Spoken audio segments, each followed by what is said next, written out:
अरे गहने चोरी करके ले जा रही थी घर से, और तुम्हें तुम्हें कुछ होश ही नहीं है। तुम्हें बहुत विश्वास है ना इनके ऊपर, आंखें बंद करके हमेशा इनके ऊपर विश्वास करती हो। ये देख लो क्या किया इन्होंने, चोरी की है चोरी। क्या बोला तुमने? आंटी ने ये चोरी किया है?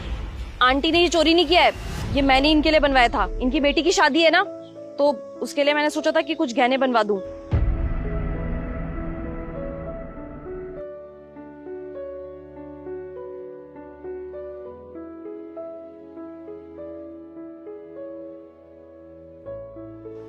आंटी जी, वो आपकी बेटी की शादी है ना, तो मैंने कुछ शॉपिंग कर रखी थी, कपड़े लाई हूँ उसके लिए, तो ये ले जाना अपने गाँव। इसकी क्या जरूरत थी मिर्जा? आंटी जी कैसी बात कर रहे हो, कपड़े तो हैं। और हाँ, इसको ध्यान से ले जाना और जल्दी जाओ, आपकी ट्रेन मिस ना हो जाए। जी मिर्जा। और तुमने क्या किया? आंटी पे चोरी का नाम लगा दिया। राहुल, आंटी हमारे घर में कितने सालों से काम कर रही है, कम से कम उस नाते इन पे थोड़ा सा ट्रस्ट तो कर लेते। एक सेकंड में तुमने इनको चोर बना दिया।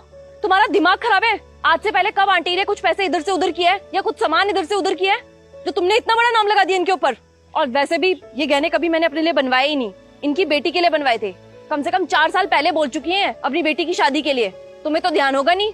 क्या ये क्या कह रही हो तुम? और आंटी को क्यों नहीं पता इस बारे में, और ना तुमने मुझे बताया इस बारे में? तुम्हें मैं क्यों बताती? तुम्हें ध्यान होगा तब ना, घर की बातों का ध्यान नहीं रहता तुम्हें सिर्फ और सिर्फ अपने बिजनेस से मतलब है, हमसे नहीं। अच्छा, तुम मेरे को बताना, वैसे आंटी की बेटी की शादी कब है?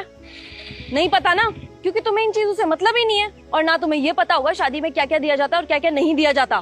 मैं जितना हो सका ना उतना कर रही थी, और तुम हो कि आंटी पे चोरी का नाम लगा रहे हो। मैंने खुद दिए ये गहने इनको। अंकिता, तुम इतना बड़ा स्टेप उठा रही हो और तुमने मेरे को बताना भी जरूरी नहीं समझा एक बार भी? तुम्हें बता के कोई फायदा नहीं था राहुल, क्योंकि तुम्हें इंटरेस्ट ही नहीं था। और आंटी को भी ये बात नहीं पता थी कि उनकी पोटली में इतने सारे गहने हैं, क्योंकि मैंने इनको ये बात नहीं बताई थी, क्योंकि मुझे पता था आंटी कभी भी ये गहने लेंगी ही नहीं मेरे से, वो मना कर देंगी। तुम्हें तो पता ही है ना आंटी कितनी खुददार है, वो फ्री में कभी कोई चीज लेती ही नहीं है। इसीलिए मैंने ये गहने उनकी पोटली में चुपचाप से रख दिए थे, और तुमने कुछ का कुछ और ही समझ लिया। अब खड़े होकर के मेरी शक्ल क्या देख रहे हो राहुल? आंटी से माफी मांगो। आंटी जी प्लीज मुझे माफ कर देना।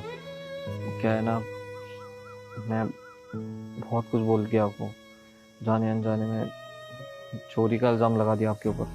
मुझे नहीं पता था ये सब आपको अंकिता नहीं दिया है।